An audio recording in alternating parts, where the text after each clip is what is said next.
Hello friends, स्वागत है आपका आपके अपने यूट्यूब चैनल 24 पे। मैं हूं राम सिंह और स्वागत करता हूं आपको एक बार फिर से।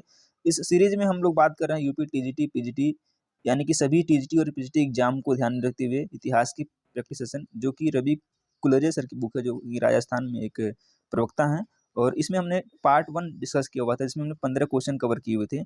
और उसके बाद जो है प्रैक्टिस सेट नहीं हो रहा था, लेकिन अब जो है ये कंटिन्यू प्रैक्टिस सेट होने वाला है। और इसमें हम पार्ट नंबर 2 आप कवर करेंगे। इसके बाद आपको कंटिन्यू ये वीडियो मिलने वाला है।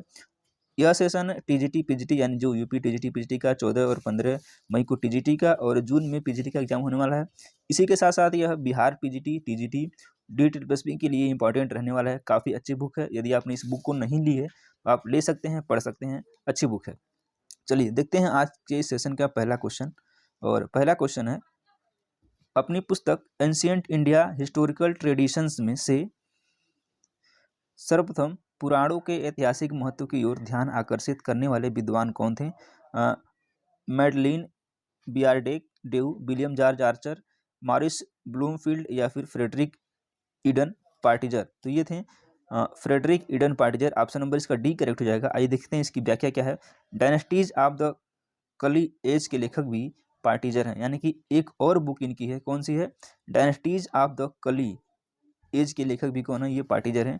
और पार्टिजर क्या है? ये ब्रिटिश सिविल सेवक व प्राचीविद थे। तो कभी भी पूछ ले कि पार्टिजर कौन थे, तो ये ब्रिटिश सिविल सेवक थे। ऑप्शन नंबर इसका डी करेक्ट हो जाएगा। अगले क्वेश्चन पे आते हैं। निम्नलिखित में से कौन से कथन सत्य हैं? सत्य पूछा गया है। पुराणों की संख्या 18 है। मत्स्य पुराण सबसे प्राचीन है। वायु पुराण सबसे छोटा है और स्कंद पुराण सबसे बृहद है।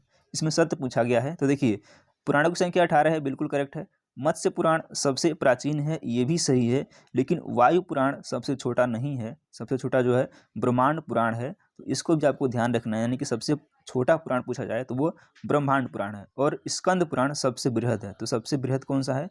स्कंद पुराण है। तो इस तरह से इसका जो आंसर हो जाएगा ऑप्शन नंबर बी हो जाएगा। आइए इसकी व्याख्या देख लेते हैं। व्याख्या काफ़ी इंपॉर्टेंट है। व्याख्या से कई सारे आपके क्वेश्चन और डाउट क्लियर हो जाते हैं। पुराण का शाब्दिक अर्थ है प्राचीन। क्या है? प्राचीन। 18 पुराणों में सबसे प्राचीन मत्स्य पुराण है, यानी कि सबसे प्राचीन क्या है? मत्स्य पुराण है। सबसे बड़ा स्कंद पुराण है और सबसे छोटा ब्रह्मांड पुराण है। यहाँ से 2-3 क्वेश्चन आपके क्लियर हो रहे हैं, यानी कि सबसे प्राचीन मत्स्य पुराण, सबसे बड़ा स्कंद पुराण और सबसे छोटा ब्रह्मांड पुराण है। और जो सबसे सुरक्षित है वो कौन सा है? वो विष्णु पुराण है। तो यहाँ से आपको लगभग 4 क्वेश्चन मिल रहे हैं। सबसे छोटा, सबसे बड़ा, सबसे पुराना। तो इतने सारे आपको क्वेश्चन ऐसे बन रहे हैं। तो देखिए, भविष्य पुराण व अग्नि पुराण को किसको? भविष्य पुराण व अग्नि पुराण को विश्वकोश कहा जाता है। किसको किसको? जो भविष्य पुराण है और अग्नि पुराण है उसको विश्वकोश कहा जाता है। भविष्य पुराण में रानी विक्टोरिया के शासन की भविष्यवाणी की गई है। भविष्य पुराण में 4 वर्णों के कार्यों की चर्चा भी है। और मत्स्य पुराण की रचना संभवतः नर्मदा के तट के निकट हुई है। किसकी? मत्स्य पुराण की। मत्स्य एवं वायु पुराण को उनके रचनाकारों ने पुरातन इतिहास कहा है। किसको? मत्स्य और वायु पुराण को जो उनके रचनाकार हैं उनको क्या कहा है? पुरातन इतिहास कहा है। चलिए अगले क्वेश्चन पे आते हैं। निम्नलिखित में से कौन सा लेखक यूनानी है? देखिए, यदि आप पेन और पेपर लेके बैठते हैं तो इसकी जो व्याख्या है उसको आप नोट कर सकते हैं या फिर स्क्रीनशॉट ले सकते हैं। देखिए, मेरे हिसाब से यदि आप नोट करते हैं तो वो मच बेटर रहेगा other as compare to screenshot, क्योंकि स्क्रीनशॉट आपके मोबाइल में पड़ रहता है और कोई नहीं पढ़ता है। वो कहने के लिए बस होता है कि हाँ स्क्रीनशॉट है।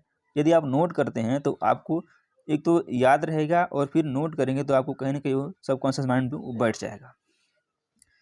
कौन सा लेखक यूनानी नहीं है पूछा गया है? टालमी, प्लूटार्क, जस्टिन या फिर एरियन। तो देखिए, जस्टिन एक रोमन इतिहासकार था। कैसा था? एक रोमन इतिहासकार था, जिसकी रचना क्या है? एपिटोम है। और भारत का विवरण दिया है किसने? जस्टिन ने। तो ऑप्शन नंबर इसका सी करेक्ट हो जाएगा। सी जो है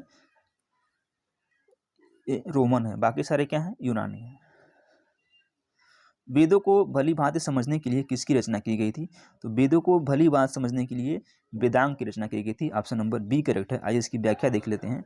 वेदांग कितने हैं? तो वेदांग 6 हैं, जिनका तात्पर्य है वेदांग 6 हैं, जिनका तात्पर्य 6 पुस्तकों से न होकर 6 विषयों से। ऐसे देखिए, यानी कि जो वेदांग है वो 6 विषय से संबंधित हैं। इनका अध्ययन वेदों के पठन मनन और यागी विधान के लिए आवश्यक माना जाता है। ये विषय हैं शिक्षा यानी कि उच्चारण, छंद, यानी छंद शास्त्र, व्याकरण यानी कि शब्द रचना, निरुक्त यानी कि शब्दों की व्याख्या, ज्योतिष और कल्प यानी कि यज्ञ विधि विधान। इतने सारे विषय हैं। इनमें से जो प्रथम दो वेदों को पढ़ने, अगले दो, जैसे देखिए प्रथम दो वेदों के पढ़ने, अगले दो उनको समझने और अंतिम दो यज्ञ में उनका उपयोग करने के लिए आवश्यक समझे जाते हैं। तो ये भी आपको ध्यान रखना है। स्रोत, चलिए अगले क्वेश्चन पे आते हैं। और वेदांग साहित्य का जो रचना काल है वो 600 से 200 ईसा पूर्व स्वीकार किया जाता है। यास के निरुक्त की रचना 6ठी शताब्दी ईसा पूर्व में मानी जाती है, जिसमें ऋग्वेद शब्द की उत्पत्ति से जुड़ी व्याख्याएं हैं। अगले क्वेश्चन पे आते हैं। निम्नलिखित पुस्तकों और उनके लेखकों को सम्मिलित करना है और सही कूट का चयन करना है। देखिए, my archaeological mission to India and Pakistan, यह किसकी रचना है? तो यह जो है व्हीलर की रचना है, मार्टिमर व्हीलर। तो यहाँ से हो जाएगा ए का बी हो जाएगा। अर्ली इंडस सिविलाइजेशन यानी दूसरे का ए हो जाएगा, ये किसका है? ये अर्नेस्ट मैके का है। अंडरस्टैंडिंग हड़प्पा, यह किसका है? यह सिरिन रत्नाकर का है। और द विल्सा टॉप्स, यह कनिंघम का है। तो इस तरह से BADC ऑप्शन नंबर बी इसका करेक्ट हो जाएगा।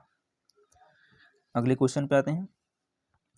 किस पुराण में कपिल व बुद्ध को विष्णु का अवतार माना गया है? किसको? कपिल और बुद्ध को विष्णु का अवतार माना गया है। मत्स्य पुराण, भागवत पुराण, गरुड़ पुराण या फिर वायु पुराण। तो भागवत पुराण को 10वीं शताब्दी में लिपिबद्ध किया गया था। यह सबसे लोकप्रिय पुराण है। कैसा है? यह सबसे लोकप्रिय पुराण है। कौन सा? भागवत पुराण। और इसी में जो है कपिल व बुद्ध को विष्णु का अवतार माना गया है।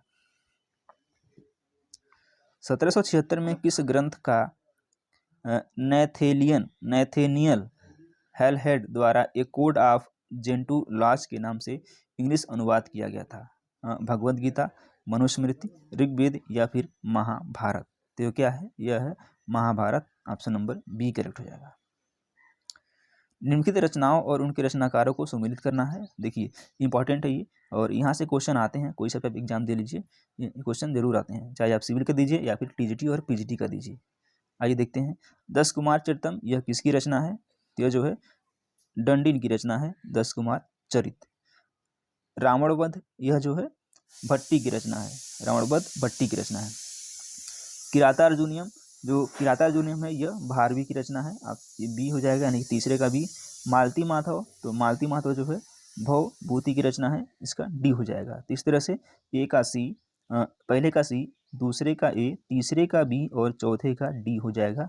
तो इस तरह से ऑप्शन नंबर सी करेक्ट, यानी कि 100 करेक्ट हो जाएगा। अगले क्वेश्चन पे आते हैं। निम्नलिखित में से कौन से मृदभांड महाजनपद काल से संबंधित हैं? गैरिक मृदभांड, काले व लाल मृदभांड, चित्रित धूसर मृदभांड या फिर उत्तरी काले पॉलिशदार मृदभांड।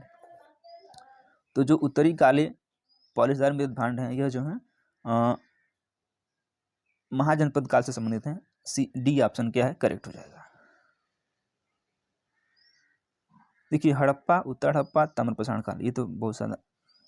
ऋग्वेद के 10वें मंडलों में से वंश मंडल कहे जाने वाले दूसरे से 7वें मंडलों का प्रथम सूक्त किस देवता को समर्पित है? कौन सा? दूसरे से 7, यानी कि 2 से 7 किस देवता को समर्पित है मंडल?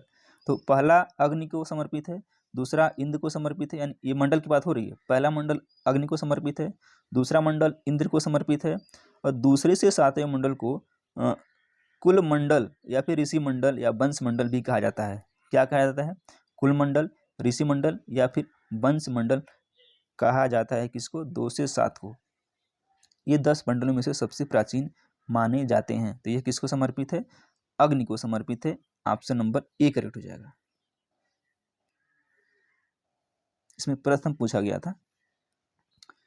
निम्नलिखित रचनाओं व उनके रचनाकारों का सुमेल करना है। आइए देख लेते हैं।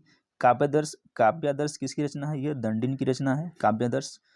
कथा सरित सागर, यह जो है सोमदेव की रचना है। कथा सरित सागर किसकी है? सोमदेव की रचना है। न्यायभाष्य जो है यह वात्स्यायन की रचना है। और वेड़ी संहार जो है भट्ट नारायण की रचना है। तो इस तरह से हो जाएगा आपका BADC, यानी कि पहले का बी, दूसरे का ए, तीसरे का डी और चौथे का सी। ऑप्शन नंबर डी कर ए करेक्ट हो जाएगा। इस तरह से पुराणों के संबंध में निम्नलिखित में से कौन से कथन सत्य हैं? सत्य कथन बताने हैं, कौन से कथन सत्य हैं? मौर्य वंश की जानकारी विष्णु पुराण से मिलती है। गुप्त वंश की जानकारी वायु पुराण से मिलती है। शुंग व सातवाहन वंश की जानकारी मत्स्य पुराण से मिलती है। तो ये भी सही है, यानी कि मौर्य वंश की जो जानकारी है वह विष्णु पुराण से मिलती है, पहला करेक्ट है। गुप्त वंश की जानकारी वायु पुराण से मिलती है, दूसरा ऑप्शन करेक्ट है। और शुंग वंश व सातवाहन वंश की जानकारी मत्स्य पुराण से मिलती है, तीसरा भी करेक्ट है। तो इस तरह से 1, 2 और 3 तीनों करेक्ट हो जाएंगे। अगले क्वेश्चन पे आते हैं। निम्नलिखित में से कौन से कथन सत्य हैं? सत्य बताना है। रामायण में मूलतः 6000 श्लोक थे जो कालांतर में 2400 हो गए थे। रामायण 7 कांडों में विभाजित है। महाभारत में मूलतः 8800 श्लोक यानी कि 8800 श्लोक थे जो कालांतर में लगभग 1 लाख से अधिक हो गए। और चौथा है महाभारत 18 पर्वों में विभाजित है। इसमें बताना है कौन सा क्या है सत्य है। तो देखिए इसमें चारों के चारों सत्य हैं। महाभारत में 18 पर्व हैं, बिल्कुल करेक्ट है।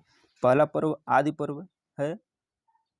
और रामायण में 7 कांड है, ये भी करेक्ट है। इसमें पहला बाल कांड व 7वां उत्तर कांड बाद में जोड़ा गया था, यानी कि पहला जो है बाल कांड और 7वां जो उत्तर कांड है ये दोनों बाद में जोड़ा गया था।